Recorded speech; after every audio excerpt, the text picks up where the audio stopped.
रचना परमेश्वरच्या वचनामध्ये काय का तुम्ही तुमच्या स्वतःला परमेश्वरच्या वचनामध्ये स्थिर करा, वचनामध्ये उभे करा. या अखेरच्या दिवसामध्ये तुम्ही स्वतःमध्ये इतर कोणत्या गोष्टीमध्ये तुम्ही तुमच्या स्वतःला उभं करण्याचा प्रयत्न करता, या पुढे जाण्याचा प्रयत्न करता, ते तुमच्यासाठी थोडे दिवस चांगलं असेल, पण नंतर ते धोकादायक आहे. कारण की आम्ही आमच्या स्वतःच्या बळाने स्वतःच्या ताकदीने आम्ही काय करू शकत नाही. आम्ही जे काय आहे आणि आम्ही जे काय करू शकतो ते फक्त परमेश्वराच्या वचनाच्या नावाचे. म्हणून ख्रिस्तामध्ये परमेश्वराने आम्हाला त्याच्या वचनामध्ये ठेवले. येशू ख्रिस्त हा स्वतः परमेश्वराचा शब्द आहे, देवाचा शब्द आहे. आणि येशू ख्रिस्त देही झाला आणि तो आमच्या पापासाठी, श्रापासाठी, आजारासाठी क्रूसावर मरण पावला आणि पुन्हा मरणात तिसऱ्या दिवशी उठून पित्याच्या उजाडाला बसून आपल्यासाठी आता मध्यस्थी केली. आणि परमेश्वराने आता तुम्हाला आणि मला ख्रिस्तामध्ये बसवलं. जसं पित्याच्या उजाडाला ख्रिस्ताच्या मध्ये त्याच्या उजाडाला आपल्याला बसवलं.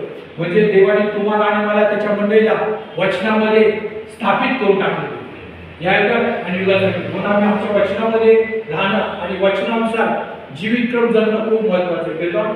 देवाचं वचन म्हणतं विश्वास बोलण्याने नाही, विश्वास कृतीद्वारा श्रेष्ठ आहे.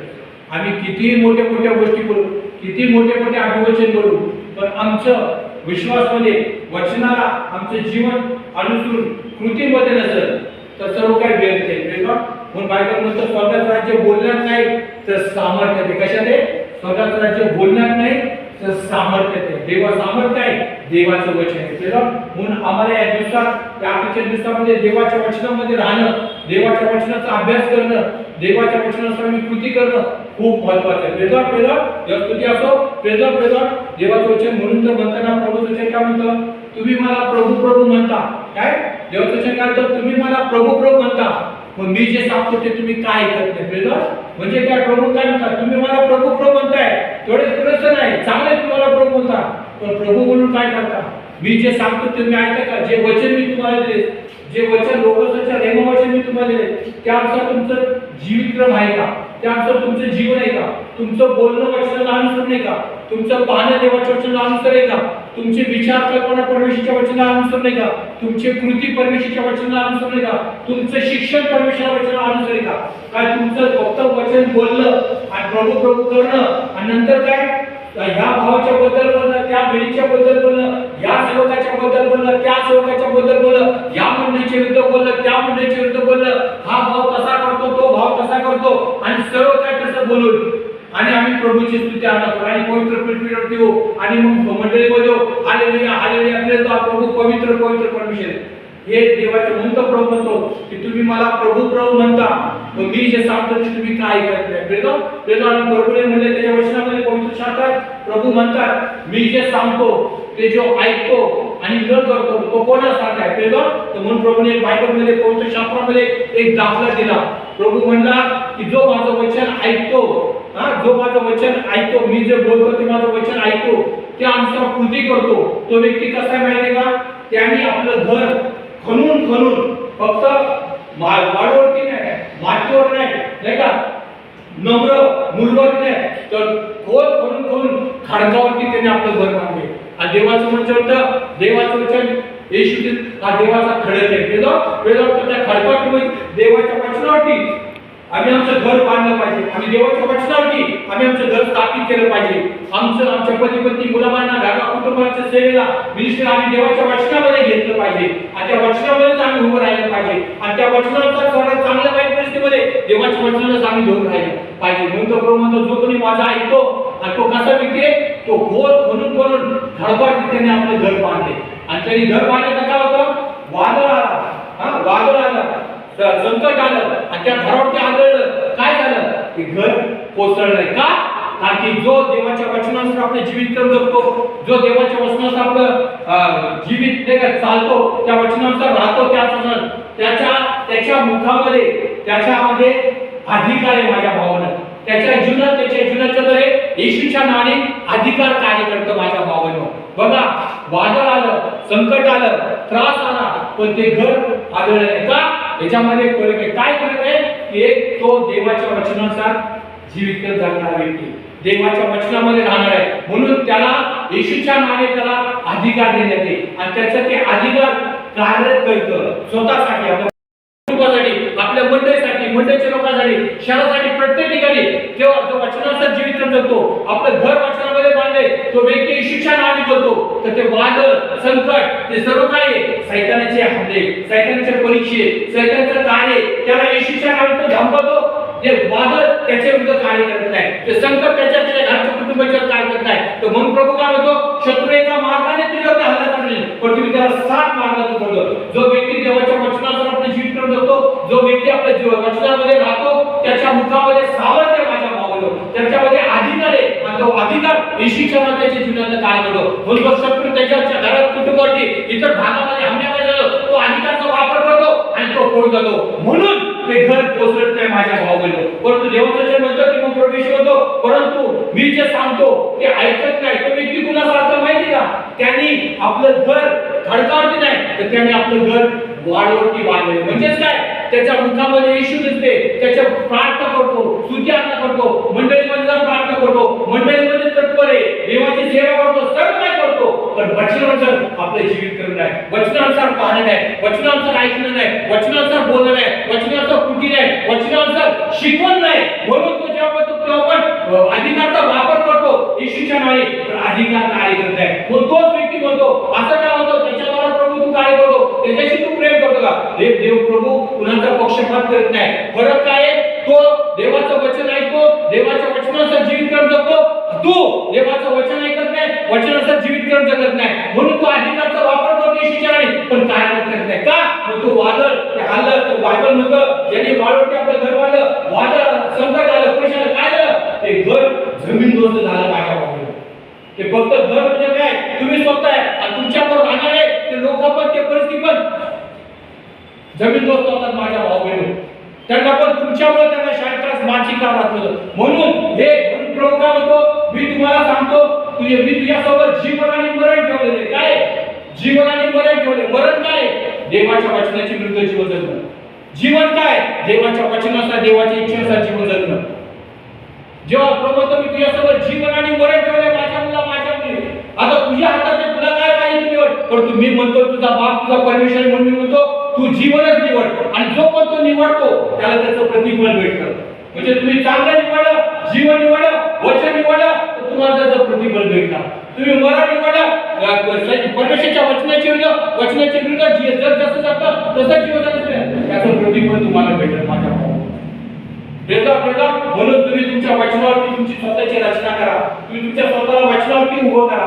माझ्या भावाला अजून देववचन म्हणतं की जेव्हा येशू ख्रिस्त 12 शिष्य तारवामध्ये बसून रात्रीच्या वेळेस समुद्राकडे चालले होते, पवित्र शास्त्र म्हणतं वादळ आला, संकट आलं, आणि इथं वादळ आलं की ते डुबणार होते मनामध्ये. तेवढं येशू ख्रिस्त पाणीवर चालत आला माझ्या भावाला. काय झालं? पाणीवर चालत आला, आणि पाणीवर चालत ते सगळ्यांना घाबरले, त्यांना वाटलं की भूत आले, घाबरले आले. तेव्हा परमेश्वर म्हणाला, तुम्हाला शांती असो, भिऊ नका, मी आहे. काय? तुम्हाला शांती असो, भिऊ नका, मी आहे.